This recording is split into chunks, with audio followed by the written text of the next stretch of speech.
warga Jawa Timur, bertemu kembali dengan saya Catherine Ellison dalam program Info Jatim.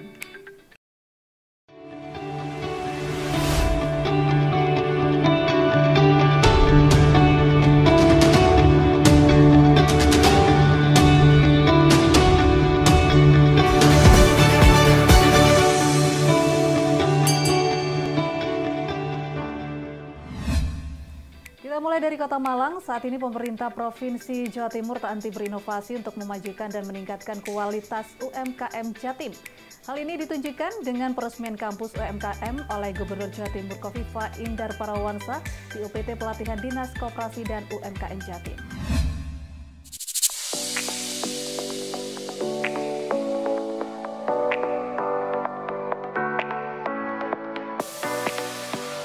Kerjasama antara Pemprov Jatim dengan Shopee Indonesia ini sengaja dilakukan guna memfasilitasi pelatihan dan pendampingan bagi para pelaku UMKM di Jatim, di mana kampus ini berperan sebagai fasilitator pelatihan yang memiliki peran signifikan pada upaya digitalisasi UMKM dengan harapan UMKM Jatim naik kelas.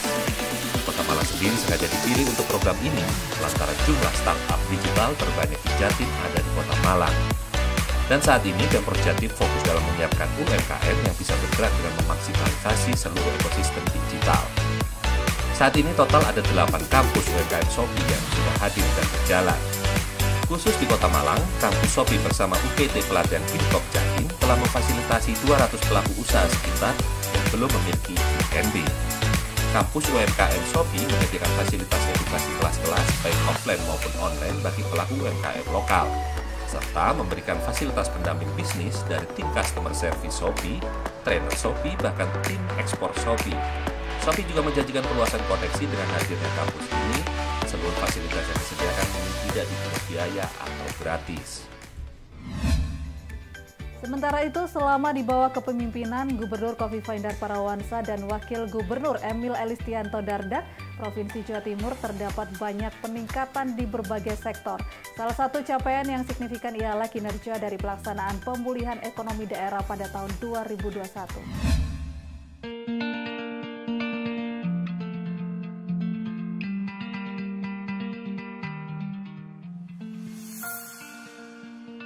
Gubernur Khofifah dalam pernyataannya saat membacakan laporan keterangan pertanggungjawaban atau LKPJ menjelaskan bahwa ekonomi Jawa Timur saat ini tumbuh sebesar 3,57%. Capaian ini menjadikan Jawa Timur sebagai penyumbang perekonomian terbesar kedua di Pulau Jawa, yaitu sebesar 25%. Sementara itu, pada masa kepemimpinan Khofifah Emil saat ini juga membuat peningkatan PBRB per kapita tahun 2020 hingga 2021, yaitu sebesar 6,01%. Dengan demikian terdapat peningkatan kesejahteraan masyarakat Jawa Timur yang ditinjau dari PDRB per kapita pada tahun 2020, yaitu dari sebesar 56,64 juta menjadi 60,04 juta pada tahun 2021. Alhamdulillah, LKPJ tadi sudah dibacakan Bu Gubernur bahwa indeks kinerja utama yang ditetapkan di tahun 2021 kemarin, alhamdulillah 90% lebih itu bisa terlampaui, sehingga secara umum Jawa Timur yang beberapa tahun terakhir itu indeks pertumbuhan ekonominya selalu berada di atas rata-rata nasional.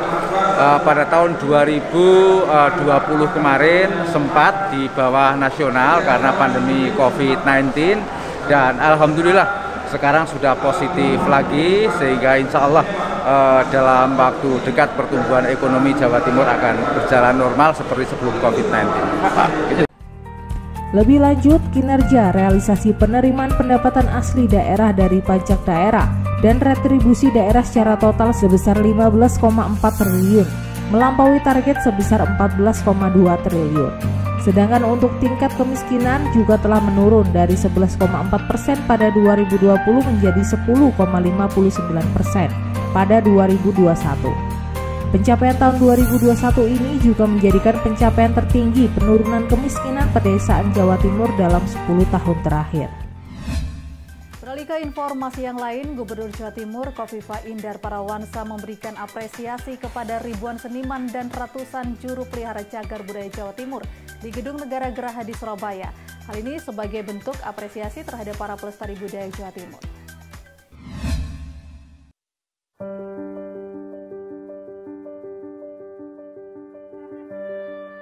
Apresiasi ini diberikan kepada 1.000 orang seniman dan 240 orang juru pelihara cagar budaya, berupa uang tunai, paket sembako, paket alat kesehatan, dan uang transportasi.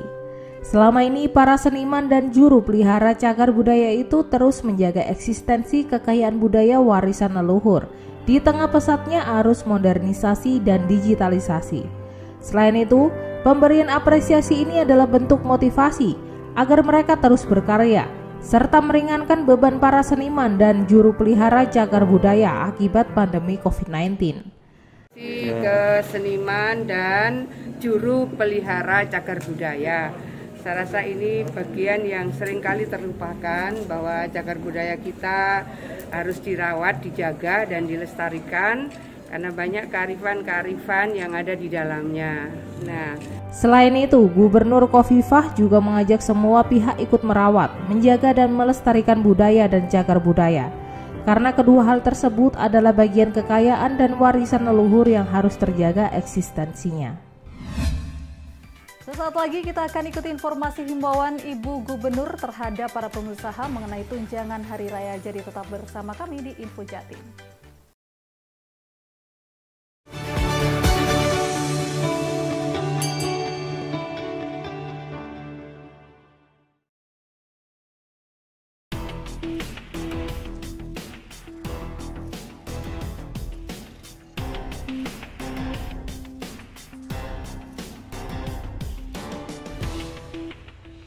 Penasaran kapan pandemi ini selesai?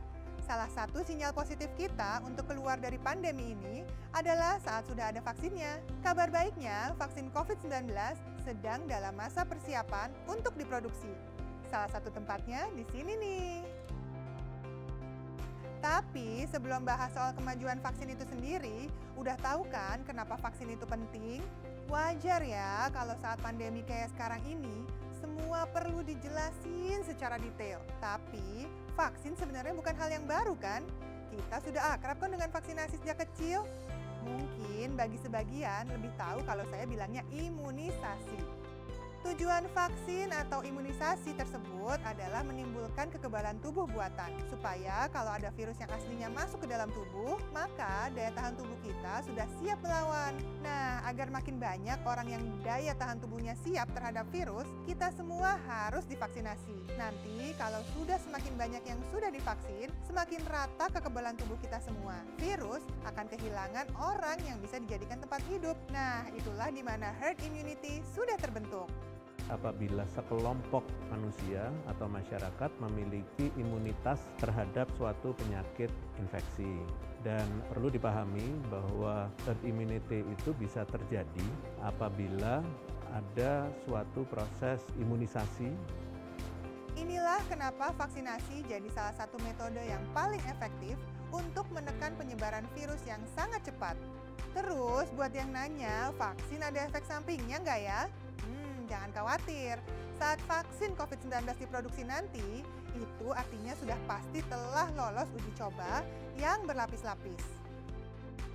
Jadi kalau ujinya dilakukan dengan baik, diamati dengan baik, maka potensi untuk memiliki efek samping itu menjadi sangat minimal. Dan bisa saja bahwa risiko itu untuk adanya efek samping itu bisa saja ada, karena itu biasanya kejadiannya kecil. Karena apa? Karena di dalam uji klinisnya kita sudah menggunakan sejumlah masyarakat atau manusia yang dites dulu, dan itu kita amati betul. Efek positifnya dari vaksinasi itu jauh lebih besar daripada potensi efek samping, karena efek samping selalu diamati di dalam uji klinis dan selalu diamankan dari uji tersebut. Sudah jelas kan kenapa kita tidak perlu takut vaksinasi? Sekarang kita tinggal berharap supaya seluruh tahapan uji coba selesai. Vaksin siap diproduksi dan kita semua bisa keluar dari pandemi ini.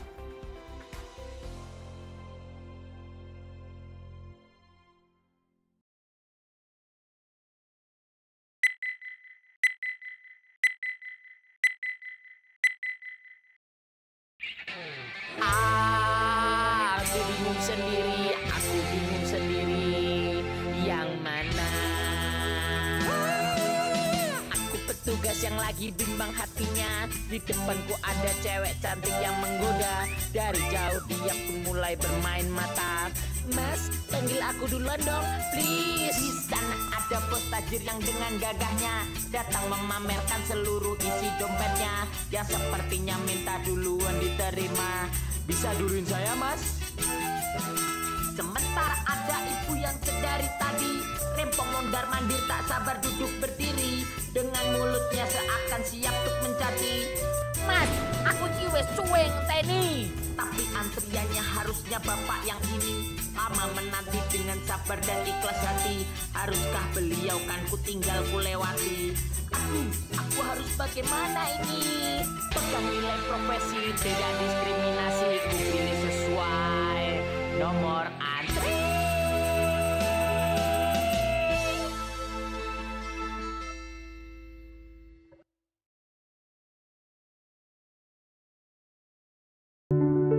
Dulu, aku dan adikku selalu diantar ayah naik kendaraan umum ke sekolah. Kadang kami berdesakan di dalam bus atau kereta.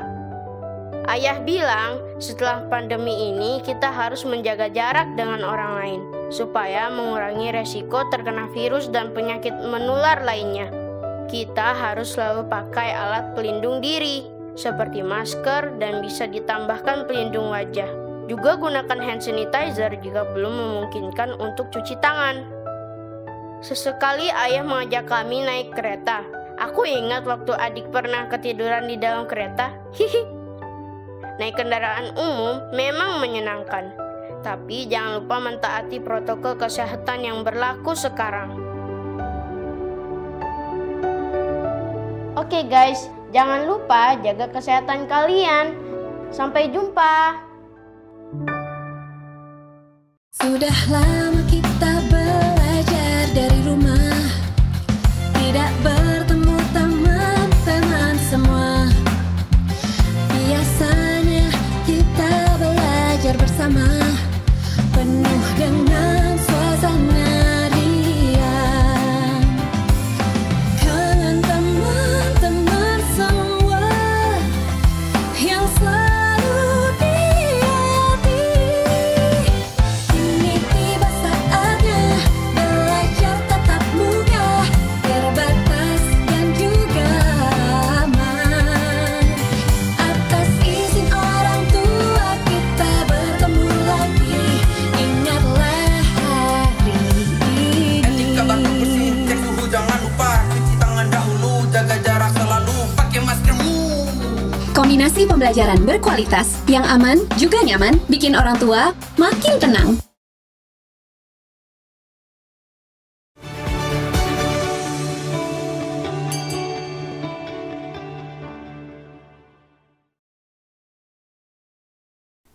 Kembali Anda menyaksikan Info Jatim. Gubernur Jawa Timur Khofifah Indar Parawansa menghimbau para pengusaha agar membayarkan hak tunjangan hari raya atau THR 2022 dengan besaran penuh dan tepat waktu.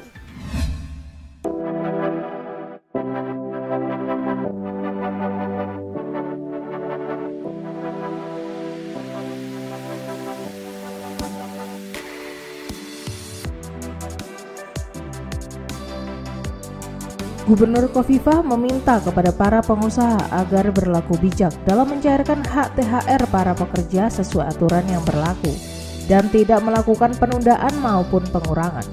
Dalam aturan tersebut telah dijabarkan siapa saja yang berhak mendapatkan pembayaran THR keagamaan. Salah satunya diberikan kepada pekerja atau buruh yang telah mempunyai masa kerja 1 bulan secara terus-menerus atau lebih.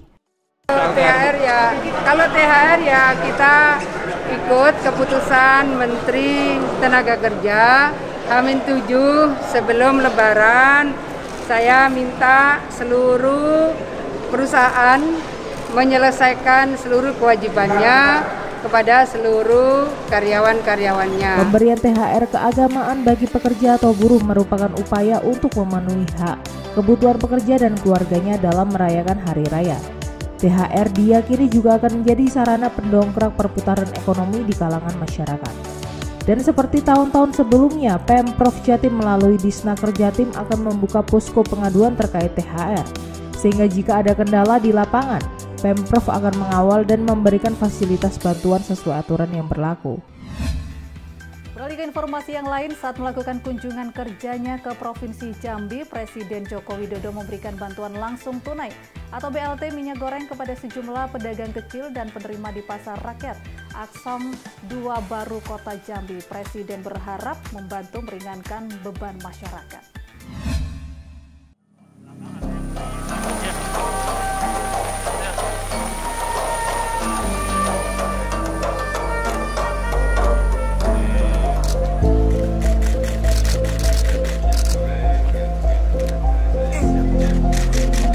Ya ini bilangkan saya Pak, jualan gorengan ini minyaknya sangat mahal, 18.000 kan gitu, sangat berat gitu. Ya makanya saya kasih bantuan gitu kata Pak Jokowi kan.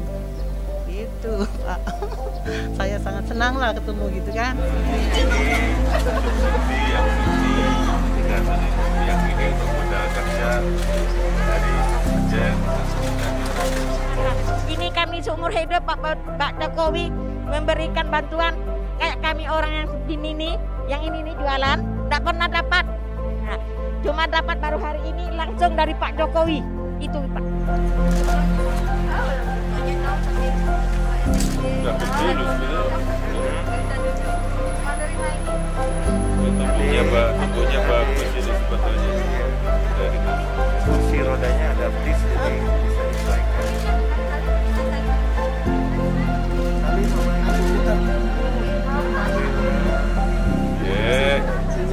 Ya senang Pak, senang saya. Anak saya sudah dibantu juga, saya dibantu juga, alhamdulillah. 5.000 dapat 5 ya. Diborong semua, ditawar seikatnya 1.000, aku jual biasa 35.000. Boleh Pak, dibeli semua, 10 ikat, dibayar 150.000. Perasaannya alhamdulillah rabbil alamin, besar sekali, alhamdulillah banget. Alhamdulillah banget.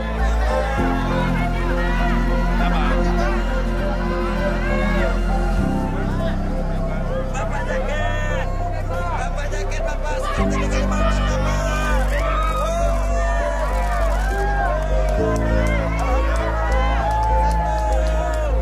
Ya, pagi hari ini saya datang ke Pasar Angsa Duo di Kota Jambi, Provinsi Jambi, dalam rangka memberikan BLT minyak goreng sebesar 300.000 yang kita harapkan ini bisa meringankan, subsidi masyarakat, utamanya para pedagang kaki lima yang berjualan gorengan. Tadi sudah kita berikan dan kita harapkan tidak hanya di sini aja, nanti di seluruh provinsi di tanah air BLT minyak goreng bisa segera disalurkan sebelum, saya sudah minta sebelum Lebaran harus bisa diselesaikan. Seminggu sebelum Lebaran. Ya, saya rasa itu. Dan informasi tadi mengakhiri Info Jatim saat ini. Anda dapat saksikan kembali tayangan saat ini di YouTube channel kami Lentera TV Media dan website kami lentera.tv/live. Dan jangan lupa untuk subscribe. Sampai jumpa.